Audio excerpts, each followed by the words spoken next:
Welcome, mariners and maritime enthusiasts. Today, we're diving deep into an invisible force that every seafarer faces daily, but often underestimates: solar radiation. We'll explore how the sun's immense power impacts everything from crew safety to cargo integrity, both at sea and in port. Let's get started. Imagine this: you're on the MV Solar Horizon, a Handymax bulk carrier. Slicing through the central Pacific on its way from Australia to the USA. It's midday. The sun is blazing directly overhead, and the sky is a perfect, cloudless blue.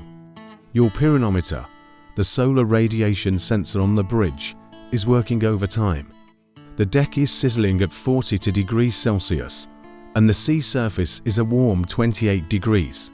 This isn't just a hot day. It's a critical operational scenario. On the bridge, the master gathers the team. "Second officer," he says, "what's the deal with all this sunshine?"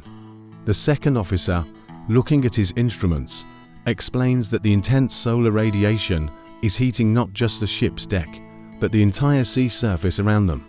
This creates a localized increase in air temperature, which can even influence wind patterns, like a light sea breeze. More importantly, it causes extreme glare and a high risk of heat stress for anyone working on deck. The chief mate chimes in, thinking about the tons of wheat in the holds. "Captain, this heat can affect our cargo. If we don't manage ventilation correctly, the moisture content of the grain could rise, leading to spoilage." The master nods, agreed. "Crew safety is our top priority. We need to watch for signs of heat exhaustion and dehydration. And let's not forget our equipment. Machinery can overheat just as easily as people can." Let's break down what's happening. The direct sunlight is cooking the steel decks, making them dangerously hot. This heat radiates upwards, increasing the air temperature and making outdoor work exhausting and hazardous. The sea itself absorbs this solar energy, raising its temperature. This can lead to atmospheric instability, creating convective currents that might even spawn local thunderstorms later in the day. With only a light wind, there's very little natural cooling. The heat just builds and builds. So, what does the crew of the Solar Horizon do? They immediately put their heat stress plan into action. First, crew welfare. Deck work is reorganized into shorter shifts to limit exposure. Shaded rest areas are set up, and everyone is reminded to drink plenty of water. Second, cargo care. The chief mate personally inspects the temperature and humidity sensors in the cargo holds, adjusting ventilation to keep the wheat safe and dry. Third, machinery. The engineering team keeps a close eye on the engine room and all deck machinery, ensuring cooling systems are running at peak efficiency. Finally, navigation.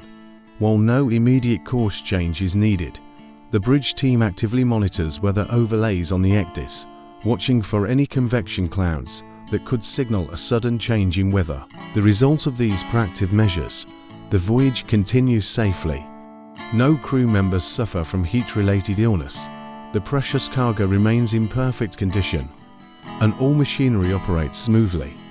The detailed observations of solar radiation and the actions taken are carefully logged, providing valuable data for future voyages. Now, let's fast forward. The MV Solar Horizon has arrived safely at the port of Los Angeles. But the challenge from the sun is far from over. Discharging bulk wheat and loading containers under the California sun presents a new set of problems. It's a clear morning, and by 9 a.m., the deck temperature is already hitting 38 degrees Celsius. The air is thick with 60% humidity. By mid-afternoon, the solar intensity will peak, creating a gusty land breeze as the concrete dockside heats up. Crane operators will be battling intense glare, and the risk of heat stress for everyone working on deck will be at its highest. The bosun's voice crackles over the radio. "Chief mate, it's getting really intense out here." Some of the crew are feeling dizzy. The chief mate immediately contacts the bridge. "Second officer, give me the latest readings." The reply is stark. Solar irradiance is at 950 watts per square meter. Barometer is steady, but the heat is the real issue. The master makes a decisive call. Stop all high-risk lifting for personnel on exposed decks. Get the shade covers deployed. Double-check that everyone is hydrating. And notify the terminal that we may need to suspend top deck container handling. If this continues, the terminal representative, understanding the seriousness of the situation, quickly agrees. They work together to adjust shift schedules, moving the most strenuous work to the cooler parts of the day. In port, the operational controls are even more critical. High deck temperatures require strict work rest cycles and shaded areas. Increased glare means crane operators need sun visors, polarized glasses, and adjusted schedules to maintain safety and precision. Any signs of fatigue or dizziness are treated as serious medical warnings, prompting immediate rest and monitoring. Even the ship's machinery needs protection, with cooling systems running full blast and inspections for overheating. By working together, the ship's crew and the terminal staff navigate the hazards of the extreme heat. Heavy lifting is shifted to the early morning and late afternoon. Crew rotations are strictly enforced, and portable shading is used wherever possible. The outcome is another success. Cargo operations are completed without a single heat-related injury.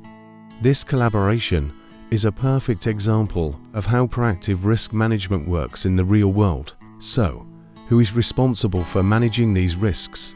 It's a team effort. The master has overall command, ensuring the safety of the crew, vessel, and cargo. The chief mate is on the front line, managing deck operations, cargo safety, and crew welfare. The second officer is the weather expert, monitoring and reporting on solar radiation and its effects. The bosun leads the deck crew, implementing practical safety measures like deploying shade and enforcing PPE. Down in the engine room, the chief engineer ensures all machinery stays cool and runs efficiently. And on shore, the terminal representative plays a crucial role by coordinating port operations and adjusting schedules. Understanding the science is key. We're talking about solar irradiance heating surfaces, creating local atmospheric convection, and causing thermal stress on both people and equipment. The proficiency comes from applying this knowledge. It means rotating crews, monitoring cargo ventilation, planning port operations around peak sun intensity, and integrating all these observations into the ship's safety management system, or SMS. This isn't just good practice, it's a matter of compliance. Numerous international regulations, from SDCW and SOLAS to the Maritime Labour Convention, mandate that vessel operators protect their crews from environmental hazards. The ISM code requires that risks like solar radiation are formally identified and managed. Port State Control officers will check logbooks and verify that the crew's welfare is being protected. This is a responsibility that touches every level of the maritime industry, from the ship's master to international regulatory bodies. So, what are the key takeaways from our journey with the MV Solar Horizon? First, solar radiation is a significant operational hazard that affects crew health, cargo, and machinery. It cannot be ignored. Second, proactive awareness and monitoring of solar intensity are fundamental to safety, both at sea and in port. Third, these procedures must be integrated into your vessel's SMS, discussed in toolbox talks, and considered during voyage planning. And finally, early observation and decisive action are what prevent accidents, reduce fatigue, and protect your cargo. The sun gives life, but for the mariner, it also presents a constant challenge. By understanding its power and respecting its risks, we can ensure every voyage is a safe one. Thanks for watching. If you found this video helpful, be sure to hit that like button, subscribe for more maritime insights, and share this with your fellow seafarers. Stay safe out there.